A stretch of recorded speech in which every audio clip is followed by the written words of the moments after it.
Good morning. It is Brian. It is Expert Dojo. We are on the art of startup war.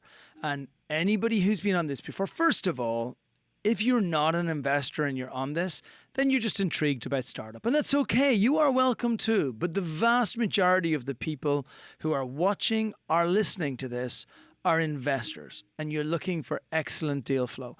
You're not looking for excellent deal flow from promoters. You are looking for excellent deal flow from investors, and that are people who are putting their money where their mouth is. So when I come on this show every week, I am bringing you one exceptional company who we believe are going to absolutely explode. And there are some companies where, I get it because I've been an investor for many, many years and I can see it. But it's hard to kind of build that link for people for many, many reasons. And then there are some companies like this one where it's just so easy. It's so obvious. And you're going to see as you come through that it just takes literally every single box that you could possibly have. So I got to say, Eric, I feel fortunate to be on the journey with you and Josh. And I love, love, love what you guys are doing. And I know we're going to dig into like the story, and we're going to talk about your family, and we're going to talk about your service, and we're going to talk about like all of the other epic things that kind of brought you both to this place where you had to build this product and get it out to the market. So first of all, welcome to the show. Brian, thank you so much for having us on. We're super excited. So bring me into the story. You guys have got the most kick-ass, awesome brew I've ever tasted. I gotta actually lead in with this. First of all, Genevieve first brought Josh in, and I was sitting here up in the office. And I looked and I thought, wow, this is really nice. It's great. I love the idea. I love the messaging. And I got deeply into the brand because I felt like there's so many brand messaging, especially around the entire hero subject, right? And even to be expanded to everybody, there's so many heroes around the world, and we want to portray them and showcase them. And, rather than breaking bread, breaking coffee, and like all these awesome like things. And then that evening we were having an event. And as an Irish guy, I don't want to stereotype myself, but I tend to find that a lot of stereotypes are there because they're true. So normally we would have events and there's plenty of beer behind the bar, and I used to reach for a Heineken, not anymore. No, I'm a snobbier beer drinker. Now I'll reach for an IPA, right? So normally I'd reach for an IPA, people would come in, we would do the event, like I'd have a couple of IPA in the evening, and it would be a fine night. And because Josh was there, I grabbed the Trident and I started drinking it. And two really interesting things happened. First, I didn't knock it back like I would in like 30 seconds like I do with the soft drink, which are useless to me in any kind of social occasions. I don't know, maybe it's an Irish thing. But the second thing was, it just became like my best friend. And I know it sounds like super weird, but it became a preferred drink of choice in an evening for an Irishman with beer all around me. And that was when I knew. It was when I knew, like, this is way more than a coffee drink, which has got like all of the great things that you're going to tell everybody about. Do you want to share with us the story about just how this all came about and where it came from you? I saw it in that instant, but I'm guessing you saw it a long time before you had even come up with it. Yeah, it's coming from kind of a military background as well as social service. My dad was a firefighter. My grandfather, both grandparents were in the military. Coffee is one of those beverages that is paramount. It's like a bedrock in the military community because there are normally very long hours, sometimes very stressful situations. And the caffeine and the coffee are there to really help you kind of stay alert and stay awake. But for me, I was traveling overseas with the military. I did 4 deployments in 5 years, and most of these places I'd stop into, they had a coffee culture there. So Israel was the first spot I was deployed to. And almost every morning, my counterpart would take me over to his side of the base, get Turkish style coffee, and we would sip, savor, and enjoy it and connect over it. And then we'd get down to business, 15, 20 minutes after the coffee. And so it really kind of changed my perspective of what coffee is. It's not just a drive-through experience where you have no emotional connection with the coffee. You're just trying to get the caffeine. And so that was really paramount for me to understand, how special coffee really is. And, towards my later in my career, my grandfather ended up suffering from type 2 diabetes, had a stroke, and passed away from complications of the stroke in 2004, 2005. Then my dad was diagnosed with type 2 diabetes, and we did not want to see him follow through the same footprint. It was very, we just saw with our grandfather, and it's not something that anyone in our family wanted to see again. And so, I was always a health and wellness nut. I always would work out, twice a day, eat all the right foods. And so I wanted to help my dad any way I could. And I saw he was just drinking, Folgers with a bunch of cream, sugar, kind of crap added to it. And I was like, Dad, we got to change this habit. This is one thing that you're in control of. I mean, you can control what you put in your body. So by doing this, taking away those sugars, taking away the cream, adding MCT oil, adding monk fruit, adding all these ingredients that we really hold dear, getting him better coffee, our organic coffee, he was able to bring his A1C levels back down to normal. He's no longer type 2 diabetic. Incredible. He was also like going through, he would go for long walks. Like he put in the work, but he didn't have to rely on go down the same path that, unfortunately we saw our grandfather go down and have these really nasty health implications. So for me, can I stop you for 1 second? Because here's the thing, like if we go to McDonald's and we have a Big Mac, we all know it's really bad for us. Right? If we go to the store and we buy Doritos, we all know it's really bad for us. But when we're drinking a coffee, like other than the caffeine, which is a stimulant that keeps us awake, and maybe you could argue maybe there's a slight addictive in there, but it's nothing, right? But other than that, we don't drink coffee thinking that coffee is bad for us, but it is on many levels, right? Yeah, so you think of the way the coffee culture here in the States has been going, and it's kind of follows the Starbucks model for the past 40 years. You get an espresso shot, which is highly acidic. Then you add a bunch of milk, cream, and sugar because it's overly acidic and your body doesn't like the flavor of that. So then you try to water it, milk it down, and add sweetener to it. And so by the time you take something that can be very, very healthy for you, as coffee is, it technically is a superfood. If you look at some of the ingredients and some of the things come out of it, it ends up being like 500 calories, a bunch of sugar, and a bunch of milk, a bunch of cream that your body's like, I don't know what to do with all this. I'm kind of maybe in a sedentary lifestyle. I'm behind my desk. And so I can't really use this energy. So I'm going to store it as body fat. And you do that day in, day out, day in, day out. It has some really nasty complications. And you can see that just looking at the obesity and overweight kind of epidemic that is really plaguing the US right now. There are billions of dollars lost in the healthcare industry just with trying to figure out weight management and getting people healthy. And a lot of that just starts with their daily consumption, what they're doing on a day in, day out basis. What are they eating? What are they putting in their body? And how are they working out and how are they moving? So it's very simple, but, year after year that compounds and our body's very resilient to a point. And then after that point, things start breaking and it's hard to reverse it after things are broke. So the way we looked at it, since coffee is consumed on a daily basis by over 500 million cups, we had to address that and had to make an impact where people are making their daily choices. We wanted to provide the healthier option for them because we saw what Starbucks was doing and people love Starbucks. They're addicted to it. They, the sugar crave, we get all that. But we knew we could do it better. We knew there was a better opportunity for people to be healthier. And that's going to have so much impact on not only their daily lives, but those around them and how they're going to grow and mature and reach their potential. Like you talk about the hero's journey. I mean, they're the heroes. We're just the supernatural aid to give them to where they need to go on their journey. And so it's one of those things where it's been very fun for us to kind of build this out. But our main focus on health and wellness because we want people to help people reach their full potential.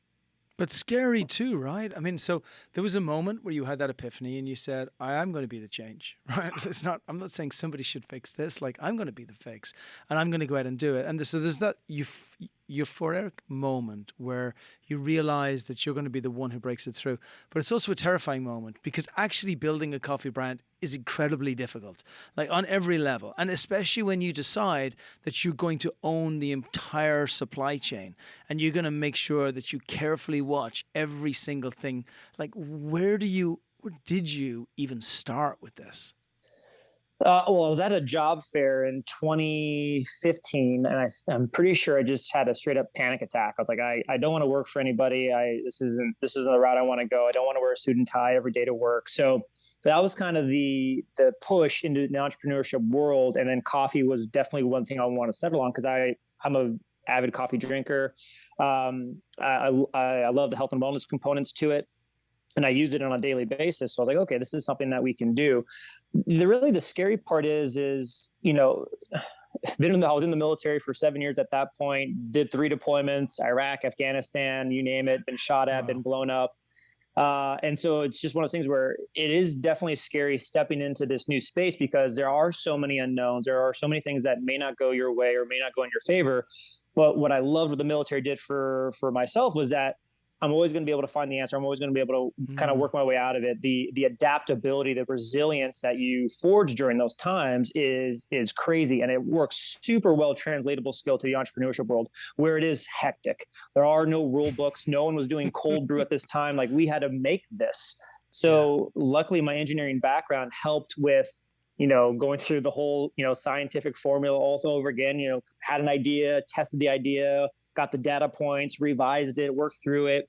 And it definitely helped with that engineering background, but also just the resiliency learned from the military to start this because, like you had mentioned, sometimes it's very, very scary. There's a lot of unknowns. But for me, it was worth diving into this to try it out because I knew what we're building is important for people to get their hands on because Um, again the last 30 years have not been the best for our health in terms of what we can see it and you just walk around and you can just see that it's not a great spot for us in our health and wellness journey right now. And I think with anything in life, timing is so important. So many people try and do the right thing, and the time is just off. You try and launch a decent internet site in 1970, and maybe it's a little bit tougher than 1980 or 1982 or 1983. Like there's a moment which is just a perfect moment, and I feel like this is the perfect moment for you because there are entire generations coming through saying different things to what we said. Like they're saying, "Stop, hang on. What is this in here? No, that's not good for me. I'm not going to allow that to go into my body. I'm not going to allow it to get into other people's bodies. Like, no, not people that I love. I question this. And I think sometimes I feel that like our generation opened the door to cheap, nasty shit really just getting into our world on every single level. And so going back even 10, 15 years, and I know there were some really great coffee brands that you really like and admire as well, who came through at that time, but it was really early. Now it's not. Now even the folks who let all this crap come in are saying, you know what, the kids are right. It was stupid. Like, what were we thinking? Everybody's overweight. Everybody's obese. Everybody's got type 2. Like, come on. There's kids with like this. The kids haven't had diabetes in like 40, 50 years, and it's coming back because what we're consuming is so incredibly bad for us. And so now there is no education. Like your content marketing and social media doesn't have to be around educating people about this stuff is bad and you deserve better for your body. They know this. It's just about telling them why you. Well, what are your thoughts on the timing aspect and about doing this now in this moment? It's very interesting just with the component of being a craft coffee business, and again we model ourselves more after a brewery than we do a coffee shop, but then the health and wellness component to it as well. Like the craft beer scene here in San Diego really started to take off around 2005 2006, and it's grown very well. There's been amazing acquisitions, amazing brands come out of San Diego from the craft beer space. Yeah. But the typical coffee shop is still into what Starbucks model has been or the Dutch Brothers models has been. So we took the brewery aspect and just added coffee to it. And so that is a great timing piece for us because people love craft now. They want to see where their coffee's coming from. They want to be Yeah. involved. They want to know. And so that education piece is not so much like, hey, this is why it's important. They already kind of know why it's important. Now they want to know more about you and why you do what you do. So that is a great timing piece here. But timing for the health and wellness, this has been a very interesting trend to see over the past almost decade of people becoming more and more educated on terms of what foods are really good. I mean, there's always going to be a debate back and forth, and all of our bodies are going to be unique and respond differently. But with COVID, I mean, that just threw it to the spotlight in terms of, hey, we're potentially, we need to be very cognizant of what we're putting in our body, what we're eating, so that way we don't have to potentially verge on getting sick. The more, potentially the more overweight you are, that has been led to a lot of complications with COVID. I mean, that is a majority of the people who had been hospitalized and potentially passed away was having some comorbidities. And a lot of that is stemming from either being overweight or type 2 diabetic. And so this has been thrown in everybody's face over the past 2.5, 3 years. And now it's like, okay, so everyone's so cognizant of the fact that like this is very important because it has direct impacts on me and those around me, and then they can also just be preventative. I mean, I think the worst thing to do is reactive, right? You don't really have much space to move, but if you're more preventative, you have a lot more flexibility in terms of how you respond to situations and what you can provide for yourself and provide for those around you. Being reactive is not a great place to provide the best outcome because you don't have many options. So us being preventative on this and being ahead of where we see the trends are going, it was super important for us in the health and wellness aspect of it. And the quality, like you went the hard road, the non-sugar, the everything that you've done for this is all about creating such a high level of quality and taking care of everything from glucose totally across the board and saying, what is it that you may not be tolerant to? What may you have an issue with? And how do we incorporate that and bring it in? So that side of it is really cool. But I do think it's really interesting what you say about the breweries. And even what I say, like on the first evening that I had it, like I'm sitting behind the bar, I'm drinking a Trident, and I feel great, and I'm chatting to people. And then you get to the end of the night, and look, I'm not a heavy drinker, but if I have like 3 or 4 IPAs, maybe I get a little bit of a buzz, and then I'm not in my most controlled self. Now, if you take worse extensions of me who might have like 6 or 7 or 8, suddenly they're in a terrible place, and that entire social gathering has turned into something which is not a social gathering, it's a gathering of idiots, right? So I love that you've tried to take this social area and said it's so much more fun when everybody's together and you're enjoying something which is of quality and taste, and it's social and it's fun, and you got your little caffeine kick. Like, it's okay. You went out and you felt something good. But at the end of the night at 10:30, 11 o'clock in the evening, you're all are just having a great time and you're not falling out the front door. You're doing it. So I think it was incredibly brave that you did it, and obviously incredibly successful. Yeah, I think it was right place, right time. San Diego is definitely known for their craft breweries, and so seeing the model work ahead of time, you just had to change the beverage from beer to coffee, and so again, there's a lot of imitation going on in terms of how to develop a coffee brand, and a lot of them have been extensions from Starbucks, which is widely the most successful coffee brand out in the world right now. But we didn't feel it would do ourselves justice to just imitate what somebody else was doing and try to change a little piece of it. Like, we saw that cold brew coffee on tap instead of an espresso machine as the center point of our tap rooms was going to be the game changer. Yeah. I mean, 75% of beverages at Starbucks last quarter were cold. So that is a huge implication and a huge shift in demographics and the trends of cold coffee dominating the space now. And that's driven a lot by the younger demographics too. But we kind of knew that going in, that this was not a fad. I remember I got laughed at in 2017 when I went to the Specialty Coffee Association Expo up in Seattle. I was like, hey guys, this is what I'm doing. This is what are my ideas. I'm thinking about doing this. And like all the old heads were like, no, cold brew is just a fad. Espresso is the only way to enjoy coffee. And so like I kind of took that to heart. I was like, okay, well, we'll see. I mean, when people are too stuck in their ways, they can't get out of their own way to see what's coming. And that's the hard part, right? And that what frustrates a lot of the younger generation is that this ingrained mindset that there should be a better way to do stuff. Just because we do it one way doesn't mean that it has to be this way for eternity, right? Yeah.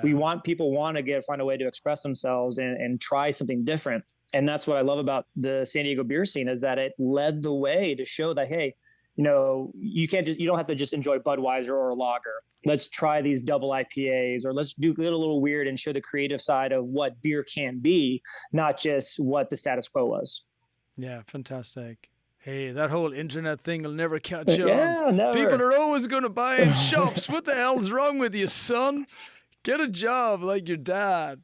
Yeah, it's awesome. And so I want to jump to revenue, because revenue is as good a story. And just so everybody is listening here, look, as a venture capitalist, I look at companies from a very cold perspective, even when they're highly emotional, and I want them to be successful for like a gazillion reasons. Everything from your service to your dad, to your granddad, to the fact that you're both just awesome people, to the fact that the world needs this. Like biohacking is just a very nice, cool, trendy word for let's just make sure people are safe and healthy and they're taking care of their bodies and that loved ones get family members to be alive a little bit longer and to enjoy those. So for all those reasons, it's like super important that you are successful and for us to get involved. But when I move to the business side and say, okay, what are like the 4 or 5 criteria that we look at whenever we're investing in a company and we're looking at? Number one, I'm looking at give me straight line revenue to $100,000, $200,000 a month. You nailed it. It's done. You're already doing it. You're killing it. You got it. And we're going to talk about the distribution and how you've got there. Number two, give me something which has got good profit margins and sits and I can see the direct line of sight from that couple of $100,000 up a month up to $1 million to $3 million a month. Again, it's coffee. It's like for anybody. I was doing a presentation. You heard my presentation the other day, and I'm like, look, there's a number here for how many people drink coffee. Do I have to say this? Everybody drinks coffee. The margins for coffee are off. There's no margins anywhere like coffee. It's just great margin business. So I didn't even have to look at the margins, and I don't have to look at the market size, like the market size, whether it's the craft coffee market size, whether it's the coffee market size, which will continue to shrink as this goes down, and people will be more and more careful about what they put in, rather than just putting gobs of cream and crap and frappuccinos and whatever other rubbish they end up putting into their stuff. So that takes the box. Yeah, there's a direct line to a couple of $100,000 a month. There's an indirect line, but a very obvious line through influencers, through the public, and I mean the influencers, high-level people who I know you're talking about, but I even think like the hype house type folks, I think they're going to start moving to these things. We're going to start seeing the TikTok influencers starting to influence their people in a way that they can direct products that they know are the right products to give to their folks and also can make them a little bit of coin as well. And also to direct to consumers. And your tap rooms are absolutely killer as well. That's my next trip down to San Diego. And then the next thing is the team and the people. So like the founder, the co-founder, and then the team that's around it. Like I got nothing to say. Like execution doesn't even come close for you guys. What you've achieved so far with so little help at the beginning shows that to get to $500K a month is a joke. To get to $1 million a month is not much more difficult. Like you've got it. And then I start searching for skill gaps and saying, like, where's the weaknesses? Is the weakness in sales? Is the weakness in logistics? Is the weakness in supply chain? Like there have to be weaknesses. And the only weakness that you have as a team is there's not enough of you. Like the money you need to raise is to get more people. I don't find it. And look, anybody who listens to this podcast, you know who I am. Like this is money that we're investing. This is heartbeats that we're investing. Like this is us. I'm not talking to you that you should invest in something that we don't fully intend to put $1 million into. Like this is it. I see no gaps in this team. And the final thing is like, which is the most stupid thing for me, which is how do they pitch and how do they interact, which is obviously a no-brainer as well. So look, from a diligence perspective, from an investor, it's like a no-brainer. Could you maybe just talk through how you see the revenue growth? For everybody listening, they're like, okay, Brian, I get it. So a brand has to get to $1 million, $2 million, $3 million a month, and it is killing it. Probably if it gets to $500,000 a month, it's going to get a ton of acquisition offers. And every moment from there upwards is just a step closer to paradise. So talk us through how you go from this year, where you're looking at bringing in about $2 million in revenue, and then how you grow that in the years to come.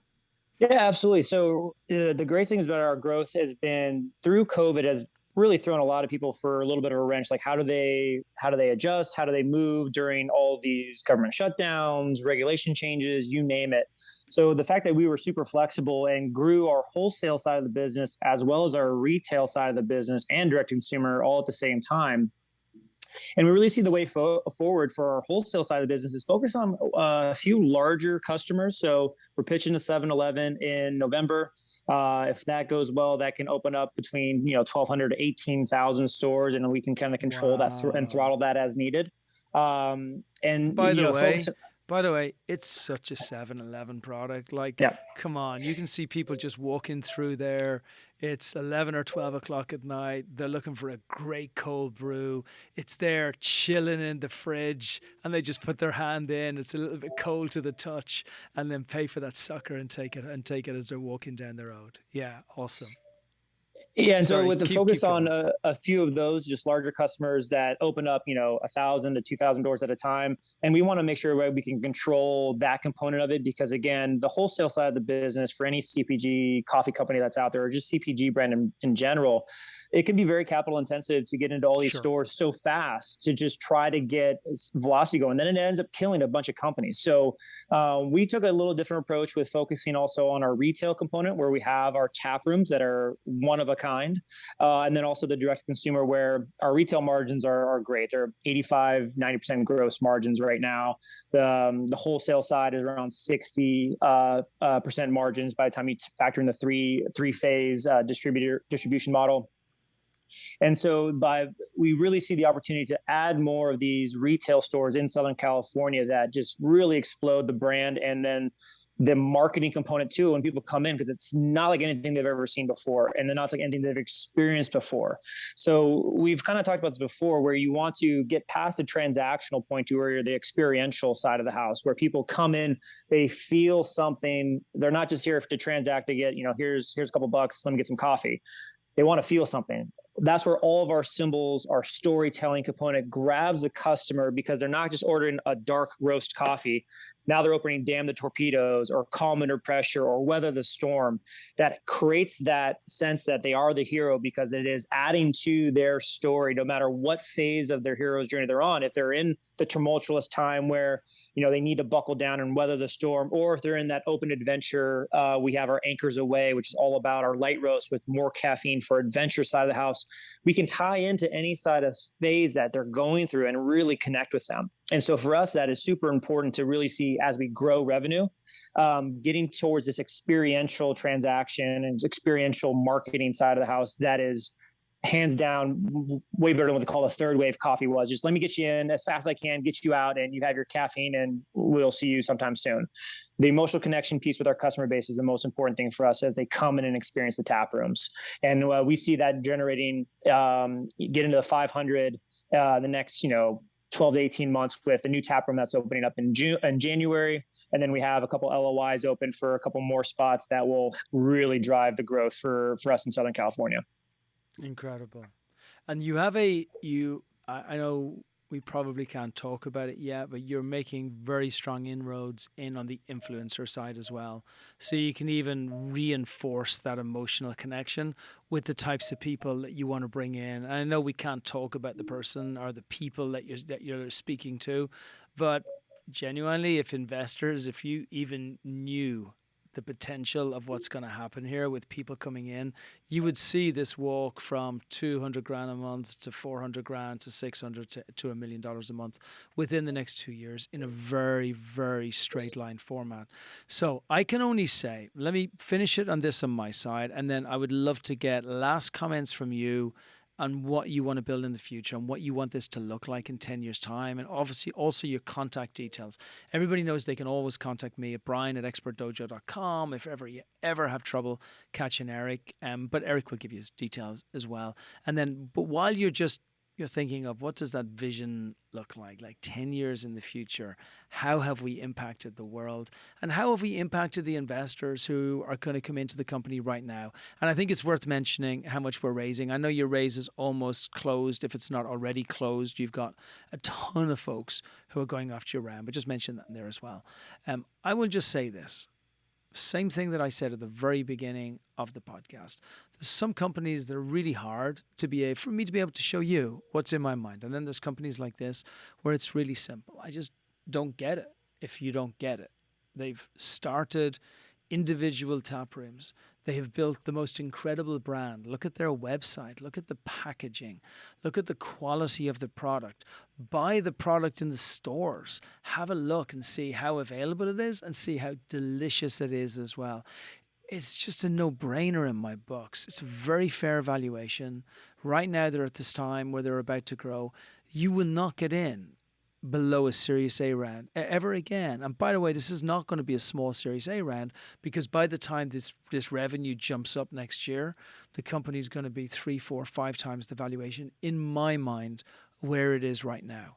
So if you say to yourself, I want to be able to see a product that just makes sense in the growth. Like if this game is just about getting to that $3-4 million a month, I just want to be able to look at, taste it, feel it, and then I want to be able to make an assessment of, do I believe that with hardly any money, these guys got it to $2 million a year? Do I believe they could get to $10-20 million a year with a ton of money? Then you're going to get to the same place we got to. So if you get there, either reach out to Eric or reach out to myself. So Eric, your email, please, and just finish us off with the vision of the world you want to create, that I know involves the thing I'm saying, which is speaking very much to investors' logical side, but much more so, I think that's a fait accompli for you. It involves like how you can make the world a better place. Yeah, absolutely. Eric at tridentcoffee.com is the best email to get a hold of me. And then we can always reconnect through Expert Dojo as well. Where Trident is in 10 years actually just puts the hugest smile on my face. Like, that's the hard part that I have, is like, I see what it looks like. I see every component, every little down to every detail as it grows. But I got to reverse engineer it back. So, hey, what steps do we take now, and build out the roadmap. And it's definitely one of those things where we're going to be a brand that is going to put smile, and it always has put smiles on people's face, because they know they're getting a quality product and it's making their lives better.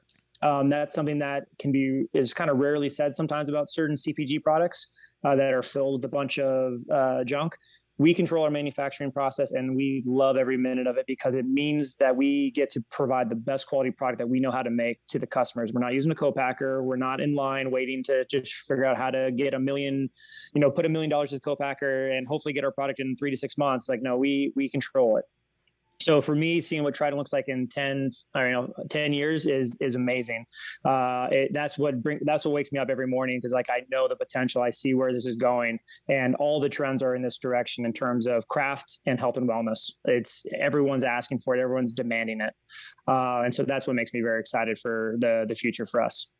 God bless you, buddy. Listen, everybody out here, you've seen the quality of the folks who are the founders of the company. You've seen the quality of the product that we've discussed. You've seen the growth we are so far. I've already given you as many hints as I can.